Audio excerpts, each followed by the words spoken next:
Voilà, donc maintenant il y a un deuxième procédé pour faire le bronze. Donc le système qu'on vient de voir, la coulée et tout, donc ça reste la même chose. C'est uniquement la fabrication du moule. Au lieu d'avoir un moule métallique, donc c'est tout simplement, on va prendre un objet qui est sculpté soit en bois, donc ça peut être en pierre, dans n'importe quel matériau. Ensuite, on va enduire un film. Donc c'est des élastomères, donc ou des silicones. Tout d'abord c'est un silicone très liquide.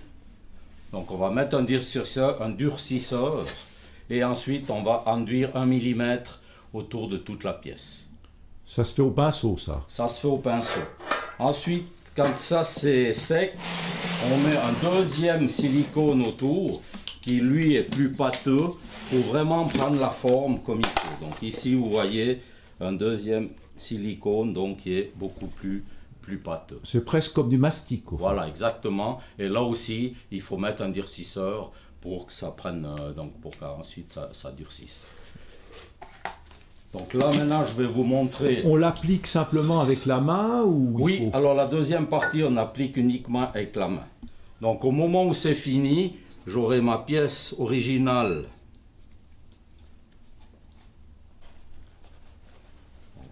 Donc quand mon moule il est fait, donc en silicone, ça va donner ça. Voilà, au moment où j'ai fait mon moule en élastomère, donc je vais faire une demi-coque d'un côté donc en plâtre. Alors, voilà, donc je fais la demi-coque de ce côté. Après je mets un peu de graisse à traire pour pas que les deux moules se collent. Et je vais faire la deuxième partie en plat. Donc le plâtre il est liquide. Hein, je vais introduire là, le laisser sécher.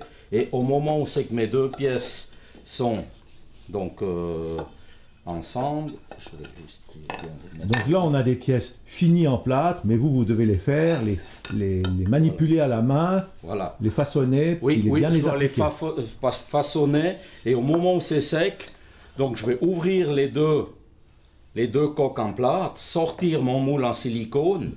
Donc c'est deux pièces qui restent bien séparées grâce au fait que vous avez mis la graisse à traire. Voilà, exactement. Et ensuite je vais couper au cutter mon silicone pour ouvrir mon silicone et sortir la pièce originale donc qui a été sculptée ici en l'occurrence en bois. Je sors ma pièce, donc en l'occurrence qui a été sculptée en bois.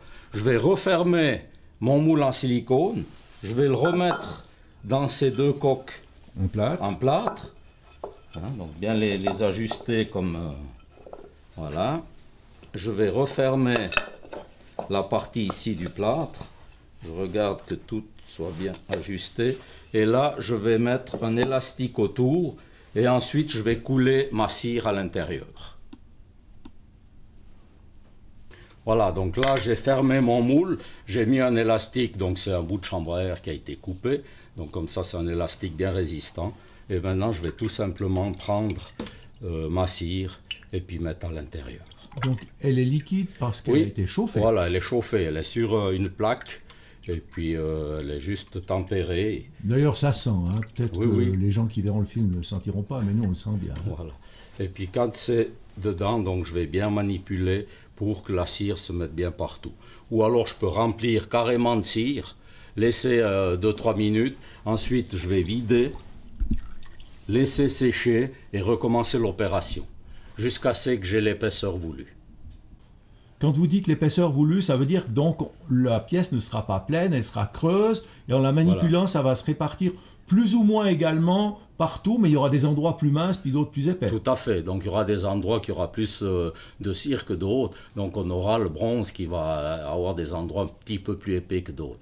Mais c'est pour éviter d'avoir des pièces beaucoup trop lourdes, alors ce sera une pièce creuse, c'est pour l'avantage de la cire perdue, justement on peut faire une pièce creuse. Donc quand ça c'est fini, je vais rouvrir mon moule. Voilà, donc ici j'ai démoulé ma pièce en cire, donc on voit à l'intérieur le creux, donc ça va me donner l'épaisseur de ma pièce donc en bronze. Ensuite, sur cette pièce, je vais mettre un trou de coulée, en cire aussi, des évents où je vais piquer là-dessus, donc avec des bouts de cire, ressortir pour laisser sortir l'air. Et au moment où ça c'est fini, je vais refaire un moule autour avec une tôle et puis un treillis renforcé. Et là, je vais couler du plâtre réfractaire avec de la terre réfractaire à l'intérieur. Et ensuite, je vais chauffer donc au four qu'on a vu tout à l'heure pendant 48 heures pour descirer la pièce, donc faire ressortir cette cire et chauffer le moule pour qu'il résiste à 1200 degrés au moment où je vais couler le bronze.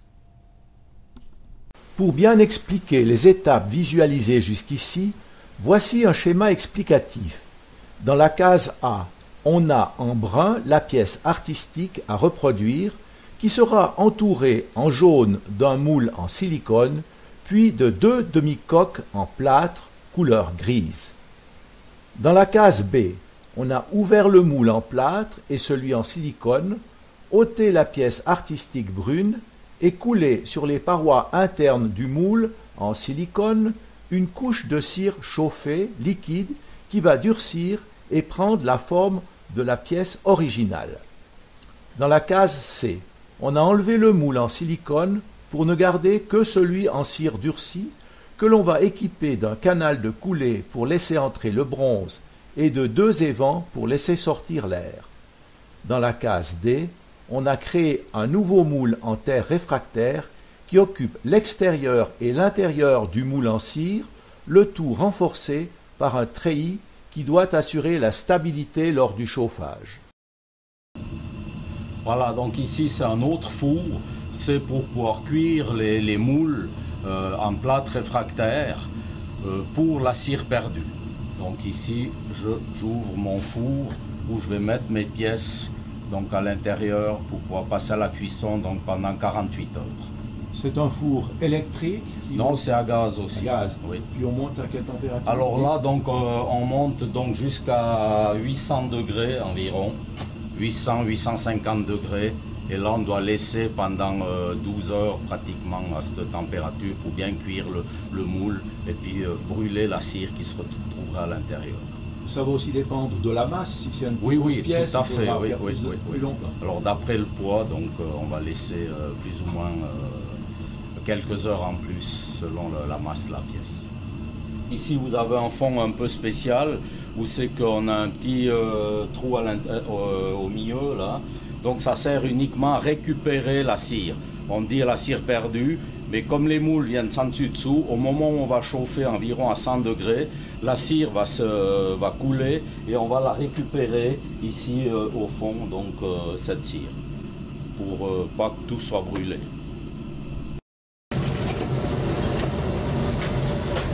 La cire qui a totalement fondu laisse un espace que l'on va combler avec le bronze en fusion introduit par le trou de coulée.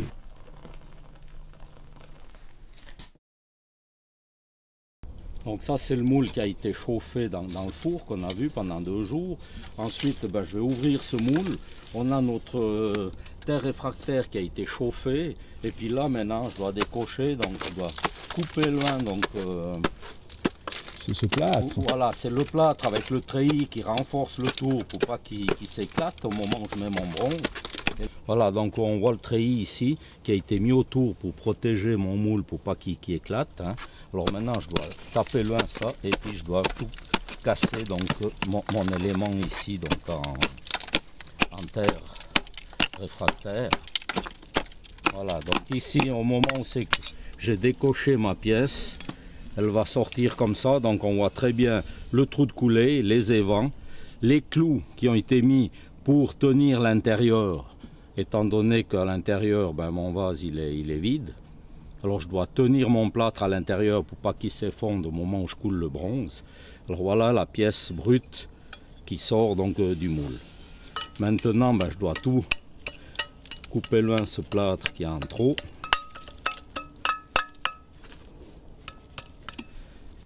Voilà, maintenant la pièce qui est sortie brute comme ça, donc je vais procéder au sablage. Monsieur Kryptin nous montre les manipulations que l'on fait pour sabler une pièce. Mais en réalité, la machine doit être fermée pour exécuter l'opération.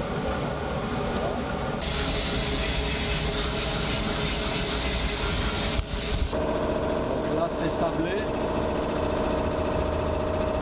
Voilà, donc ici on a la pièce en cire. Hein. Après on a vu le moule qui a été cuit, où c'est qu'on a décoché la pièce, donc qui est ici, cette pièce ici. Là, elle a été sablée, et ce côté, elle n'a pas été sablée. Ensuite, je dois enlever ces clous, reciseler les parties qui ne sont pas propres, là, pour arriver au résultat final, donc qui est la pièce ici, la pièce finie. Voilà donc mon vase qui est fini.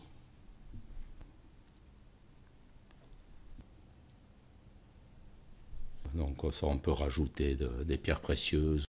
Ici, nous avons une autre pièce en cire perdue. D'abord le moule en cire, puis la pièce en bronze brut, qui va devoir être ébarbée et polie. Et ici, vous avez une pièce qui arrive gentiment finie, donc elle a été repolie. Alors maintenant, il ne me reste plus qu'à la polir vraiment comme il faut, la finir propre. Puis en général, elle reste de cette couleur, ou si on voulait faire de la couleur, il y a encore une autre étape. Alors oui, donc si on veut faire de la couleur, on va chauffer cette pièce environ à 200 degrés et on va mettre différents acides ou des bases pour teinter la pièce qui peut être vert, bleu ou noir selon les formes. Et puis après, en repolissant, ça va nous donner des reliefs à la pièce au lieu qu'elle soit unie, donc de la même couleur partout. Les opérations suivantes sont résumées dans ce schéma. Dans la case 5, le tout est mis 48 heures au four, la cire fond et s'échappe. Dans la case 6, le bronze est coulé par le canal de coulée et remplace la cire.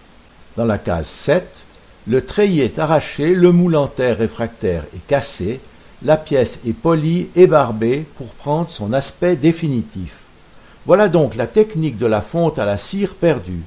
Si vous avez bien enregistré les diverses étapes, vous pouvez essayer à Pâques prochain de confectionner vous-même vos œufs et lapins au chocolat.